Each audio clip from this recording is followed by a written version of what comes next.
와 같이 되지 아니하면 하는 제목으로 말씀을 전하겠습니다. 사랑의 하나님 아버지 감사합니다.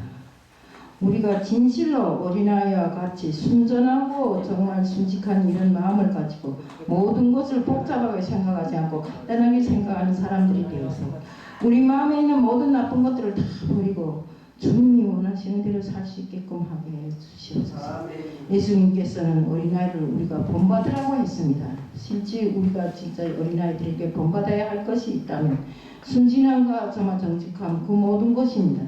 때문에 우리는 주님 앞에 섰을 때 정말 어린아이와 같이 순진하고 착실한 이런 사람이 되어서 천국에 갈 수 있는 길을 다 바꿀 수 있게끔 해주실 줄 믿사오니 예수 그리스도를 받들어 감사하며 기도드리옵나이다. 이번 달은 가정의 달이고 또 이번 주는 어린이 주일이고 또 다음 주는 뭡니까? 어버이 주일입니다. 그래서 우리가 정말로 이 가정의 달을 통해서 우리가 새롭게 개변되고 새롭게 돼야 됩니다. 그래서 정말 우리가 이전에 뭐 어떤 나쁜 것을 품고 있었다면 이 가정의 달을 통해서 서로가 협력해서 선을 이루고 또 가정에서 형제와 자매 또 부모와 정말 자식 간에 나쁜 일이 있었다면 다 풀고 이렇게 나가야 되는 것입니다. 우리 이북에는 이런 소리가 있습니다.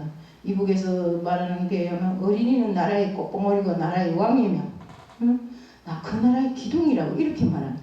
근데 그 나라의 기둥이고 왕이고 꽃봉오리라는데 실제로 가보면 김정은이 베들레헴은 날마다 늘어나고 아이들이 베들레헴은 날마다 줄어들어서 가슴에 그 갈비대가 하렁하렁하고 먹지 못해 있다가 굶어 죽는 아이들이 너무나 많습니다. 정말 부모를 잘못 만난 것이 아니라 나라를 잘못 만났기 때문입니다.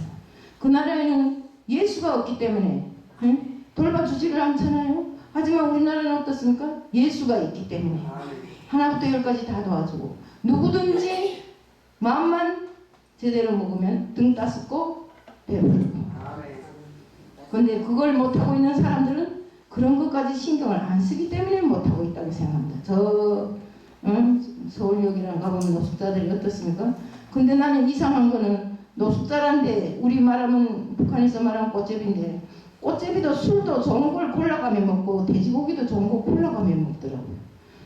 제가 식당 할 때 보면 들어와서 얻어먹는데 술을 나쁜 거 좀 안 먹어요. 좋은 거 달라고 어떤 거 달라고 딱 지적해요. 우리가 이 시간을 통해서는 정말 어린아이와 같이 되지 않으면 우리가 천국에 갈 수 없다는 제목으로 말씀을 전하겠습니다. 어린아이를 보면 하나님이 주신 생명의 소중함을 다시 한번 느끼게 됩니다. 물론 여기서 아이를 키워본 부모들이라면 다 똑같은 심정일 것입니다.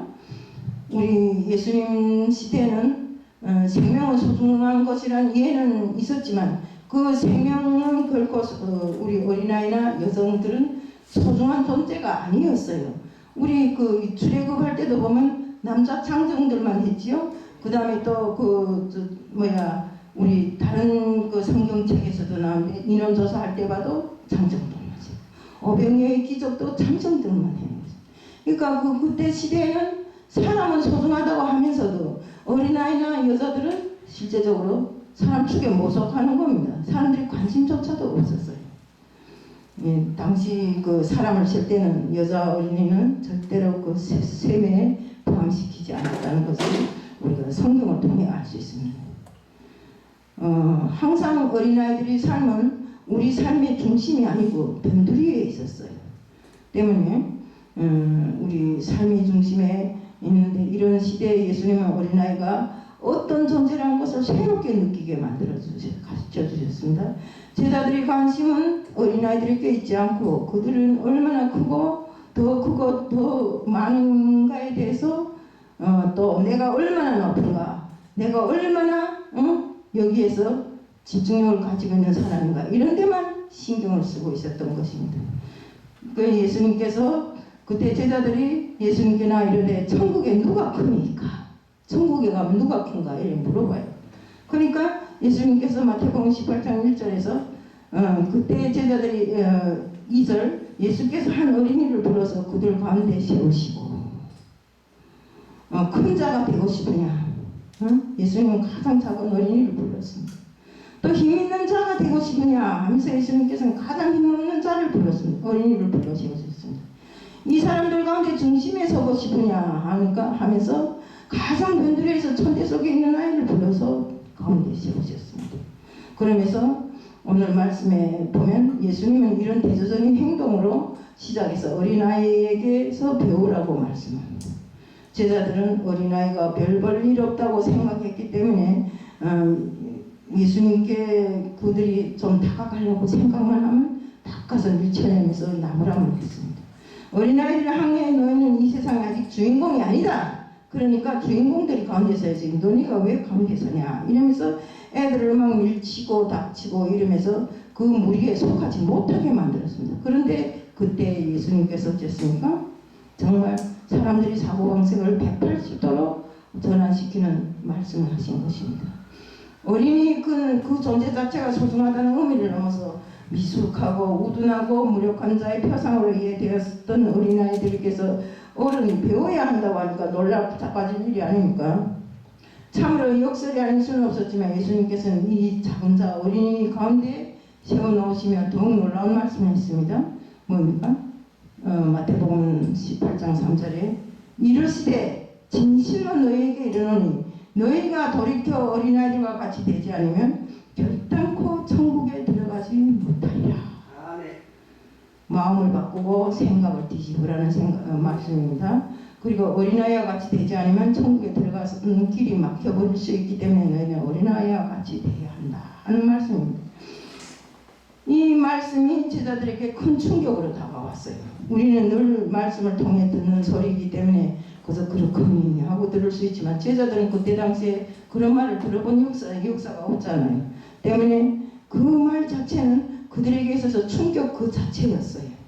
이거 도대체 어떻게 하라는 말인가 제자들은 매우 이상했을 것입니다. 이것은 당시에 최고 학문을 가졌던 니고데모라는 사람이 있잖아요.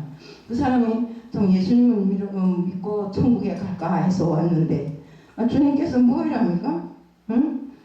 하나님 나라를 어린아이처럼 돼야 하나님 나라를 볼 수 있고 하나님 나라에 들어갈 수 있다.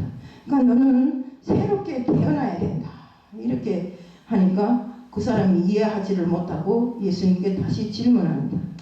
어떻게 엄마 뱃속에 다시 들어갑니까? 그 사람이 생각은 엄마 뱃속에 다시 들어가야 새로 태어나는 걸로 생각합니다. 라고 예수님께서 생각하신 것과는 완전 다른 소리를 물어봤습니다. 과연 어린아이가 어른이 모범이 될 수 있을까요? 결코 그렇지는 않을 것입니다. 어린아이들 세계도 자세히 들여다보면 교만함도 있고 먹이기도 하고 자기가 최고라는 높임을 받기를 원하는 오만한 마음이 있습니다. 어린아이에게도 욕심이 있고 반항심도 있습니다.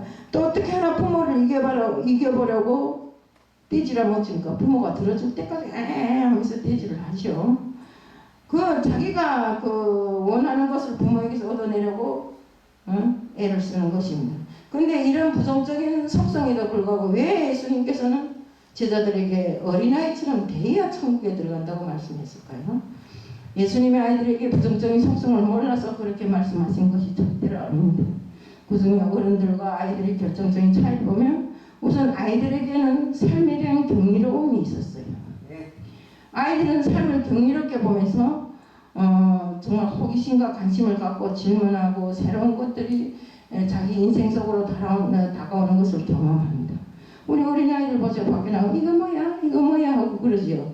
우리는 다 알 수 있는데 애들은 모르니까 이거 뭐야 그렇다면 늘상 보는 것임에도 이건 민들레야 진달래야 하면 막 그걸 꺾어갖고 막 좋아하죠. 우리가 세상을 향한 기대와 설렘이 있습니다. 또한 어른들과 다른 것은 정말 모든 것이 새롭고 기쁨으로 다가오는 것입니다. 그래서 어린이는 감동을 잘 받습니다. 제가 언젠가 아프리카에 동남아를 돌아다닐 때인데 거기 가니까 한참 걸어가도 집은 없고 모래불만 벌떡벌떡 하는 데다가 또 이렇게 바라보면 막 나무 숲이 우거져 정글같이 된 데다 집이라고 몇채 있는데 다가가 보니까 애들이 있는데 어른들은 없고 애들만 있는데 애들이 그 먼지 푸른 밭에 나가서 공 하나 갖고 나가더니 뭐 7인가 8인가 모여서 차고 돌아가는데 그 먼지를 온몸으로 다 받아내면서 하늘의 열기는 40도가 넘어요. 응? 그런데다가 먼지, 모래먼지에 물 한 모금도 없어요. 거기 가니까. 그런데도 세상이 좋다고 웃고 떠들고 서로가 반가워하는 이런 것을 봤을 때 아이들은 참으로 단순하구나. 응?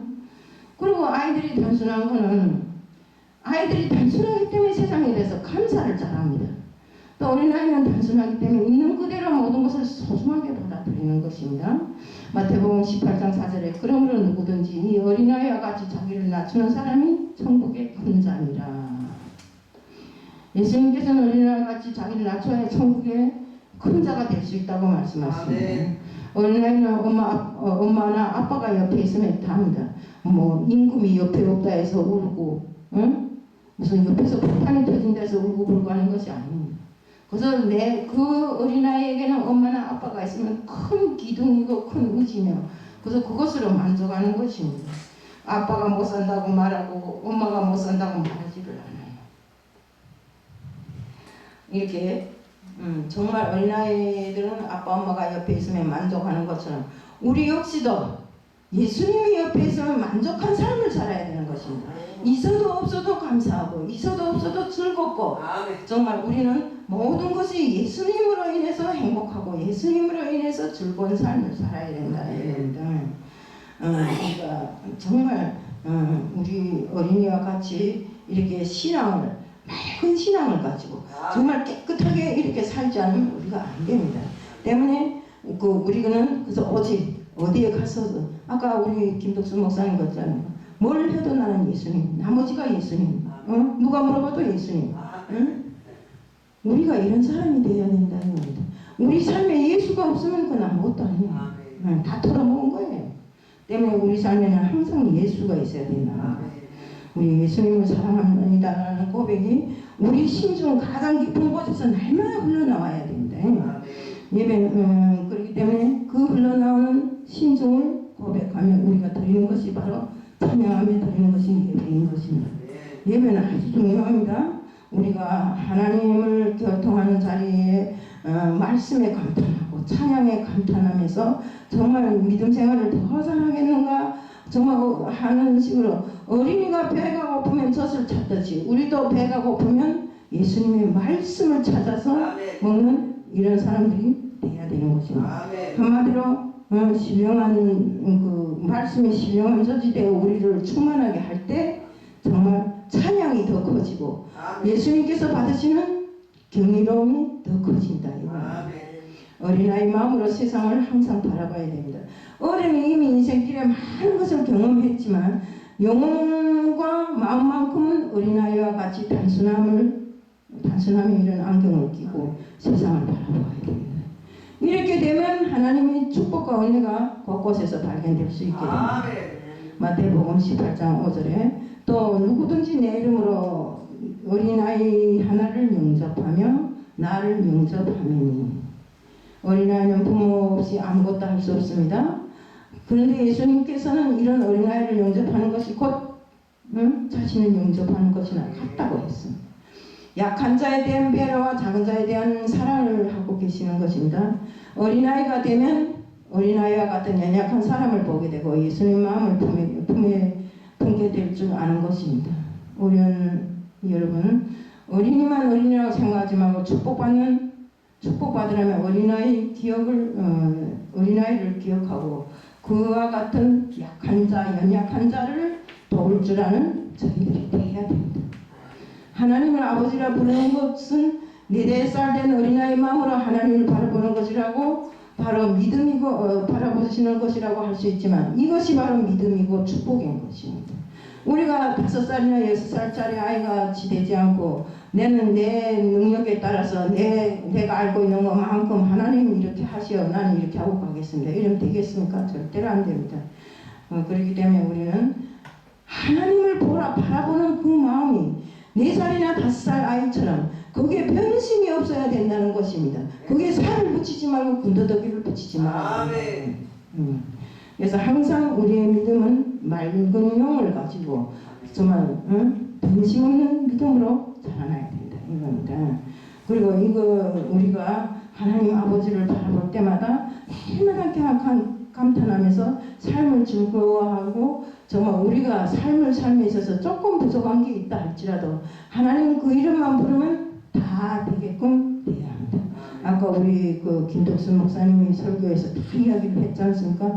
어려운 환경 속에서도 하나님만 부르면 또 하나님 이름만 생각하고 어디에 가도 다 내 모든 것을 알고 이루어 놓으시더라. 이런 것을 놓고 봤을 때 우리가 하나님 이름을 부를 때 그 이름에 있는 능력과 기적은 우리를 새롭게 만든다. 그리고 우리 어른들은 아이들에게 때때로 무엇이 기쁘고 무엇이 힘든가를 물어봐야 되고 우리들 역시도 어린아이 같은 마음으로 하나님을 바라보면서 동시에 아버지로서 우리 어린이들이 갖고 있는 아픔도 껴안을 수 있는 귀한 모든 분들이 다 돼야 됩니다. 특히나 어려서부터 생긴 믿음이 영원토록 변치 않도록 부모들이 모범이 되고 그들에게 가르치고 항상 관심을 둠으로 해서 그들이 정말 부모의 그 영향을 따라서 마지막까지 변치 않는 믿음을 가지고 살아갈 수 있게끔 하게 합시다. 오늘 이 시간은 이것으로 말씀드립니다. 사랑하는 하나님 아버지 감사합니다. 오늘도 저희들에게는 믿음에 대한 온전한 말씀이 정말 우리들의 마음을 파고듭니다. 정말 어린아이와 같지 않으면 천국에 갈 수 없다는 것을 다시 한번 새롭게 느끼면서 저희는 항상 삶의 모든 것에서 오직 어린아이처럼 순전하고 단순한 사람들이 되어서 주님의 말씀만 믿고 주님의 말씀만 꼭 내 마음판에 새길 수 있도록 하게 하여 주시옵소서. 오늘도 주님 앞에 맡겨며 예수 그리스도를 받들어 감사하며 기도드리옵나이다. 조김 권사님 나와서 찬양